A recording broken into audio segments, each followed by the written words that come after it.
I had two fathers, a rich one and a poor one. Yeah. Not literally.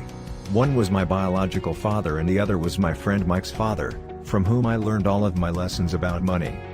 One was highly educated and intelligent, while the other never finished the 8th grade. Both men were successful in their careers, working hard all their lives.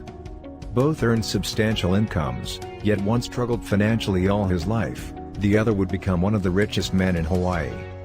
Because I was only 9 years old when I started, the lessons my rich dad taught me were simple. And when it was all said and done, there were only 6 main lessons, repeated over 30 years. Lesson number 1.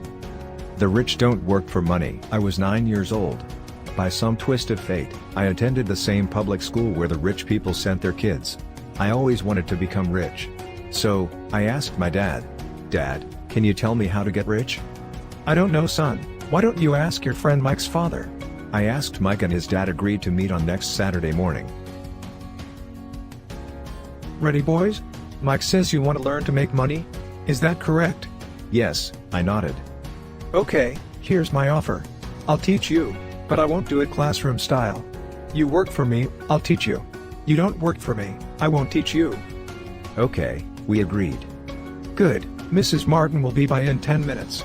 After I'm through with her, you ride with her to my superette and you can begin working. I'll pay you 10 cents an hour and you will work for 3 hours every Saturday.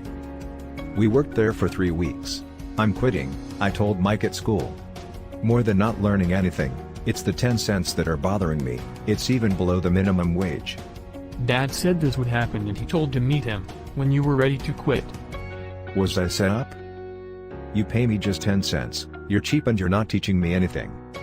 Wow. You sound like most of my employees, and does teaching mean taking a lecture? But that's not how life teaches you. Stop blaming me for your problems. Actually, thinking about a different job or more pay will not solve the problem. So, what will solve the problem? Just take the measly 10 cents and smile? This stuff, between your ears. I'm glad you got angry with the pay. I've given you a real taste of life, just multiply your last month by 50 years, and you will have an idea of what most people spend their life doing. They are trapped in a rat race, for which they blame their boss or their pay scale. They are driven by fear and greed, that's why they are stuck with their jobs. That's the first lesson I wanted to teach you. The rich don't work for money. So, ready to learn? Yes, I nodded. Good. Now get back to work. This time I will pay you nothing. Mike has already agreed and has started working. You better hurry. After a while working at the store, we found some old comic books that Mrs. Martin was throwing away. We opened our comic book library with it and earned $9 per week each, a lot more than Rich Dad paid us. Our money worked for us. After a while, a fight broke out in it and it had to be closed. Lesson number 2, why teach financial literacy? Most people fail to realize that in life, it's not how much money you make, it's how much money you keep. We have all heard stories of lottery winners who are poor, then suddenly rich, then poor again. They win millions and are soon back to where they started. Or stories of professional athletes, who, at the age of 24, are earning millions of dollars a year, and are sleeping under a bridge by age 34. So when people ask, where do I get started? Or tell me how to get rich quick, they often are greatly disappointed with my answer. I simply say to them what my rich dad said back to me when I was a little kid. If you want to be rich, you need to be financially literate. Rule 1. You must know the difference between an asset and a liability, and by assets. It is the only rule. An asset is something that puts money in my pocket. A liability is something that takes money out of my pocket. In a typical cash flow pattern, income is from sources that include your monthly income from job or business, and your asset income, which can include stocks, bonds, real estate, intellectual property which create income in the form of dividends. Liabilities include monthly expenses like rent, groceries, and any luxury spending. Once your asset income reaches high enough to replace your job, you are not required to work anymore, money works for you. Each dollar in my asset column was a great employee, working hard to make more employees and buy the boss a new Porsche. That's where the rich get richer. Rich people buy assets whereas poor people buy liabilities, which they think are assets. Lesson number 3, mind your own business. In 1974, Ray Kroc, the founder of McDonald's, was asked to speak to the MBA class at the University of Texas at Austin. What business am I in? Everyone laughed. Most of the MBA students thought Ray was just fooling around. No one answered, so Ray asked the question again. What business do you think I'm in? The students laughed again, and finally, one brave soul yelled out, "Ray, who in the world does not know that you're in the hamburger business?" Ray chuckled. That is what I thought you would say. Ladies and gentlemen, I'm not in the hamburger business. My business is real estate. Ray Kroc was clear on the difference between his profession and his business. His profession was always the same. He was a salesman.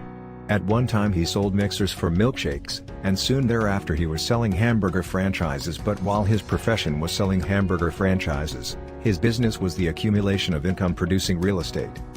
In this way, rich acquire assets that produce them real-time passive income, without the need for them working for it. Financial struggle is often the result of people working all their lives for someone else. As your cash flow grows, you can buy some luxuries. An important distinction is that rich people buy luxuries last, while the poor and middle class tend to buy luxuries first. The poor and the middle class often buy luxury items such as big houses, diamonds, furs, jewelry, or boats because they want to look rich. They look rich, but in reality, they just get deeper in debt on credit. The old money people, the long-term rich, built their asset column first. Then, the income generated from the asset column bought their luxuries. The poor and middle class buy luxuries with their own sweat, blood, and children's inheritance. Lesson number 4, the history and the power of corporation. Robin Hood may be long gone, but his followers live on. How often I still hear people say, "Why don't the rich pay for it?" Or "The rich should pay more in taxes and give it to the poor." It is this idea of Robin Hood, or taking from the rich to give to the poor, that has caused the most pain for the poor and the middle class. The reason the middle class is so heavily taxed is because of the Robin Hood ideal. The real reality is that the rich are not taxed. It's the middle class that pays for the poor, especially the educated upper-income middle class. Taxes were initially levied against only the rich, by the majority, by telling the poor and the middle class that taxes were created only to punish the rich. The problem was that the government's appetite for money was so great that taxes soon needed to be levied on the middle class, and from there it kept trickling down. However, the rich saw an opportunity because they don't play by the same set of rules. The rich knew about corporations, which became popular in the days of sailing ships. A corporation protects the rich. But what many people who have never formed a corporation do not know is that a corporation is not really a thing. A corporation is merely a file folder with some legal documents in it, sitting in some attorney's office registered with a state government agency. It's not a big building with the name of the corporation on it. It's not a factory or a group of people. A corporation is merely a legal document that creates a legal body without a soul. The idea of take from the rich backfired on the very people who voted it in. Every time people try to punish the rich don't simply comply, they react. Average person today work 5 to 6 months for the government before they make enough to cover their taxes. In my opinion, that is a long time.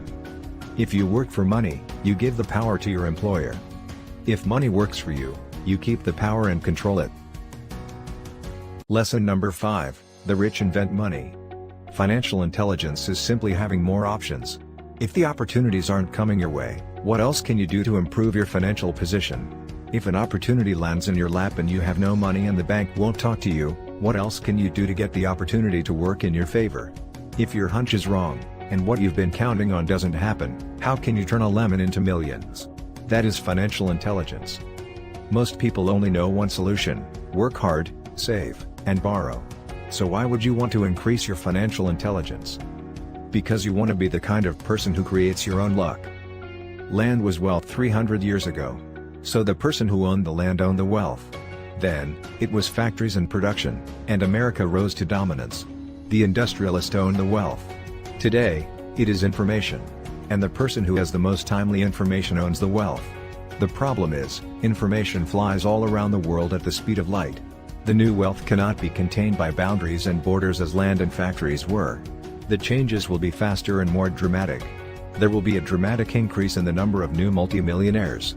There also will be those who are left behind.